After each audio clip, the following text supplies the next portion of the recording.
कुमार विक्रांत, मेरा सवाल आपसे वही था कि आरजेडी किन किन विकल्पों पर विचार कर रही है? सरकार बनाना है, नहीं बनाना है, बाहर समर्थन करना है? अच्छा, ये बताइए कि सिर्फ आरजेडी की यहाँ बैठक है या महागठबंधन के सभी विधायकों की? वो हम लोगों के नेता तय करेंगे किनका बैठक है, इसके बारे में हम लोगों को कोई पता नहीं है। आ गए और सिर्फ नहीं, हम लोग सिर्फ नेता से मिलने के लिए आए। आप लोग अपनी राय देंगे नेता को क्या होना चाहिए? नहीं, नेता से राय लेंगे। अच्छा जी, ऊर्जा देंगे? जी जी, ऊर्जा देंगे एकदम। चलिए, ऊर्जा देंगे ये कह रहे हैं यहाँ पे। ठीक है कुमार विक्रांत, कुमार विक्रांत हमारे साथ जुड़ा है। Kumar, over to you. जी, जैसा मैंने बताया कि मैं आरजेडी के जो नेता हैं तेजस्वी यादव, उनके घर के बाहर हूं। तमाम सांसद और विधायक यहां पहुंच रहे हैं। सारे जो नेता यहां आ रहे हैं उनको साफ तौर पर कहा गया है कि मोबाइल अंदर नहीं ले जाना है, आप अपनी गाड़ियों में मोबाइल को छोड़ दें, और इसलिए ये बैठक शुरू होने वाली है।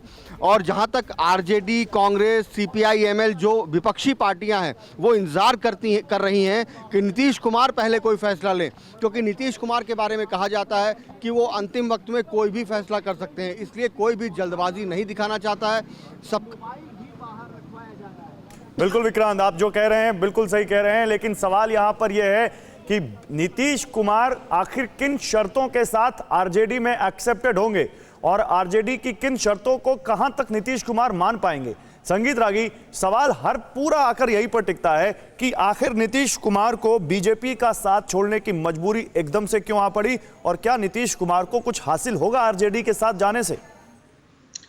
देखिए, हमको दो तीन बातें बहुत गहराई से समझने की जरूरत है। पहली बात कि नीतीश कुमार का जो राजनीतिक भविष्य है वह अपने राजनीतिक यात्रा के अंतिम पड़ाव में, उनको पता है कि बिहार की राजनीति में वो अगला मुख्यमंत्री चुनाव जीतकर नहीं बन सकते हैं, किसी भी तरीके से नहीं। दूसरी बात कि वो ये बात बहुत अच्छी तरह जान गए हैं कि भारतीय जनता पार्टी की जो धमक है बिहार की राजनीति में वो पहले से बेहतर है। और हमें यह नहीं भूलना चाहिए कि मेरा अपना आकलन है कि भारतीय जनता पार्टी ने अटल आडवाणी जी के समय एक भस्मासुर पाला था, और आप सोच सकते हैं कि उस समय मन में पूरे सदस्यता अभियान हुआ है और फिर इलेक्शन प्रदेश का होगा, राष्ट्र होगा। कोई बहाना नहीं है। सरकार बदल रहे सर आप लोग, कोई बहाना, वो हमारे नेता जानेंगे, हम नहीं जानते क्या निकलेगा, नहीं कौन होगा सीएम, कौन होगा नहीं होगा, ये इसकी जानकारी मुझे नहीं है। तेजस्वी यादव होंगे सीएम। हम संगठन पर रिपोर्ट करने जा रहे हैं कि हम सीवान जिला में क्या डी के नेता तेजस्वी यादव के घर आरजेडी के नेता तमाम जुटने शुरू हो गए हैं, और उनके पास लगता है बहुत अच्छी तरह से रवि इन सबको फीड किया गया है कि मीडिया के सामने कुछ नहीं बोलना है, बिल्कुल सीमित दायरे में रहना है।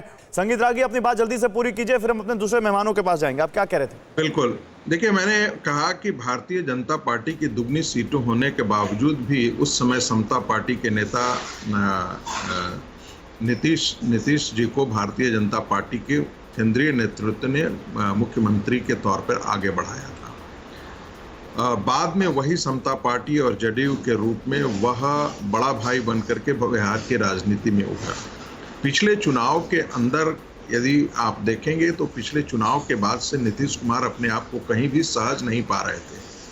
उनको लगता था कि भारतीय जनता पार्टी ने जानबूझ करके बिहार की राजनीति में उनके गणित को गड़बड़ाया है और उनको दबाव में लाया है।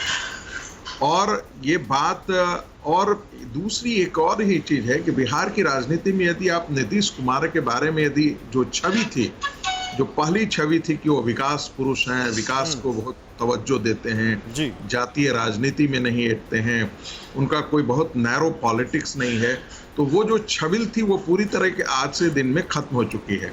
आप मुजफ्फरनगर तो आप ये कह रहे हैं कि पहले के मुकाबले छवि बदली है, और वो छवि क्या? एक मिनट, मैं अपनी बात खत्म कर लूं। कई ऐसी घटनाएं हुई हैं बिहार की राजनीति में जो उनकी छवि को पूरी तरीके से खत्म कर दिया है।